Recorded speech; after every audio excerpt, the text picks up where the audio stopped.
السلام علیکم، آپ دیکھ رہے ہیں کے نیوز ایچ ڈی۔ میں ہوں حارث علی شاہ گیلانی۔ چلتے ہیں آج کی اہم خبروں کی طرف۔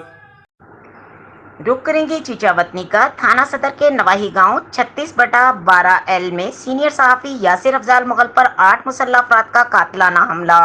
جسم کے مختلف حصوں پر لوہے کی راڈ سے ضربیں لگائی گئیں۔ سینئر صحافی یاسر پر محمد شریف ڈوگر، رفیق ڈوگر، بھالو ڈوگر، نوید ڈوگر، ابرار ڈوگر سمیت 3 نامعلوم افراد نے مل کر تشدد کیا۔ سینئر صحافی Yasir Afzal public news TNN news سے وابستہ ہیں۔ مسلح افراد نے گاؤں کے چوک میں وحشیانہ تشدد کا نشانہ بنا ڈالا۔ صحافی یاسر افضال کو شدید زخمی حالت میں THQ ہسپتال منتقل کیا گیا۔ پولیس تھانہ صدر بھی ہسپتال پہنچ گئی۔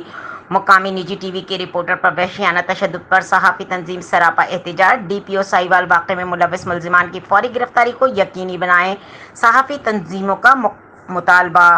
مزید خبروں اور اپڈیٹس کے لیے ہمارے ساتھ رہیے گا۔ تب تک کے لیے اپنا خیال رکھیے گا۔ اللہ حافظ۔